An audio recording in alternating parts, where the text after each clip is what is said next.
Hi, my name is Kris Myers, and I'm one of your classmates. I'm here to tell you about the Armenian Power Mafia. They are a group of organized gentlemen and ladies, and they are basing themselves out of Glendale, California, and Burbank. They have a reach that's far and wide. Let me tell you about my paper. My paper is based on the Armenian Power Group. The phrase organized crime was probably first used in the late 19th century, but despite a couple of landmark empirical studies in the 1920s, it did not become really popular until the early 1950s. While organized crime and gangs are generally known to be groups like the Italian Mafia or the Crips or the Bloods, there are some that most people haven't heard of. Gangs in California are not a new concept. There have been traditional gangs and the wars that go on between them forever. But lately there's a new kid in town. They're known as the Armenian Power, or AP. Like other mobs or gang groups, each of the members has unusual nicknames. You have Hollywood Mike, Raffo, and Horse, just to name a few. This is a group of Armenians, mostly males, who concentrate their crimes towards other Armenians.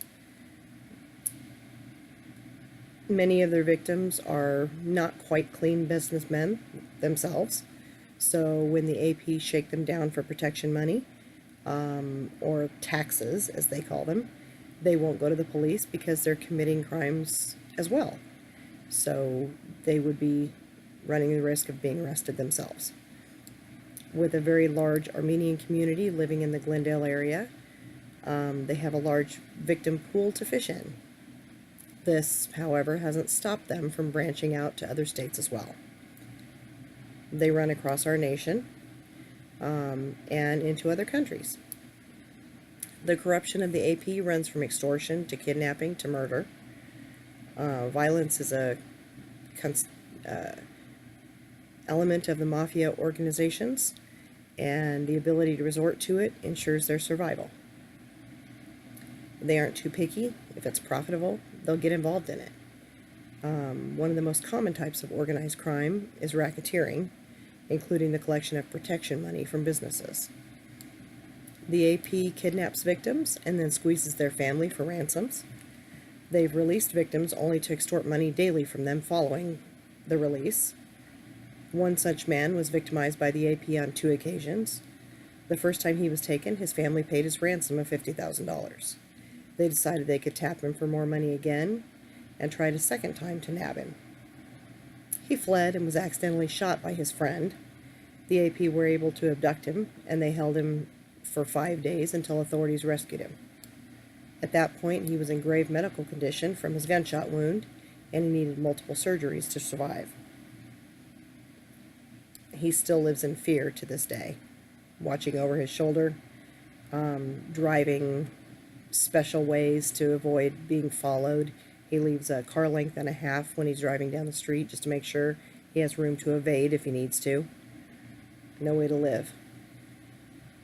The Armenian Power became quite adept at skimming identities using point-of-sale keypads at 99-cent stores to steal customers' debit and credit card information. 70 AP members were charged under the RICO statutes for over $2 million that they skimmed. The FBI has surveilled the AP leaders for years, compiling evidence against them. Interestingly, they hold regular jobs and they work their schemes and scams at the same time.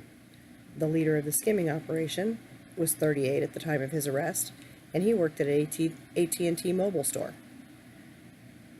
Darvinian, also known as Hollywood Mike or Capone, was later convicted on 57 counts, including aggravated identity theft and racketeering, and he'll spend the rest of his life in prison. While in prison, the AP has managed to smuggle in cell phones, and they continue to run their business from inside. Extortion takes place when associates grab a victim and they put him on the phone with the boss, who's calling from inside prison. Their reach is far and wide. The AP doesn't seem to have any animosity with other gangs. Rather, they've aligned themselves with Mexican gangs, where they've become known as the AP-13. the 13 standing for the 13th letter of the alphabet, which is an M. The AP also has ties to African American gangs as well as Russian and Italian mafias. The FBI is investigating the AP for many years, and the fruits of their labors are starting to pay off. Many of the leaders are now in prison, and others are awaiting sentencing on numerous charges. One might ask how the AP has stayed out of the public eye, so to speak. It seems that since the majority of the crimes are committed against their own, they go largely unreported until circumstances force the victims to contact authorities. Maybe this is why the gang or the mob has been reasonably successful. If you target criminals, they won't report you to the police for fear of getting caught themselves. Pretty inventive thinking. The Armenian people have immigrated to the United States to escape poverty in their country, much like the Italians once did. Once they arrived here, the criminal element reverted to their roots and behaviors and formed their mafia here in the U.S. Victimizing their own people is what they've always known and done. Criminal organizations penetrate first those spheres of social life where the state institutions are inefficient or not working at all. They are carrying out the functions of arbitration, court, protection, taxation, and legislature.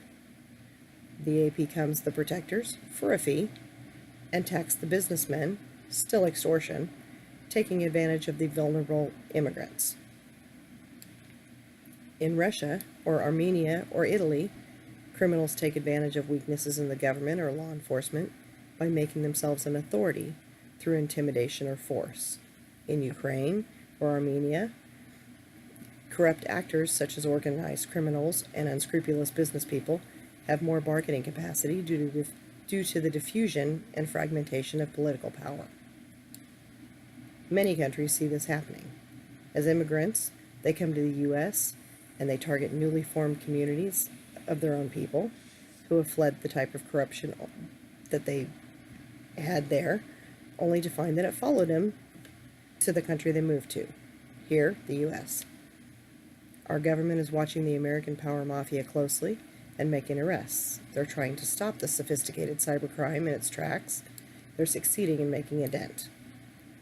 Getting caught at the card skimming operation they were running was the beginning of their downfall. Connecting the AP to other organized crime groups will further seal their fate. The AP has formed powerful groups in prison, however, and continue to get caught running their business from prison. The law enforcement agencies must work collaboratively with the public and private institutions and academia and foreign counterparts to share intelligence on IOC activities, forecast emerging threats, identify priority targets, and pursue adaptable strategies that will be effective and sustainable far into the future. Our government works closely with other agencies in other countries to combat these criminals. Their combined effort is paying off. Eventually, we'll put a hold on their activities, and we'll slow them down. Will we stop them? Have we stopped the mafia? Have we stopped the mob? No, we diminish their activities. Hopefully, they will get caught at more before they get away with more. Bringing the Armenian power mob group to your attention is just one way that helps to defeat them. The more that they're out there in the public eye, the better chance we have to catch them and do away with them.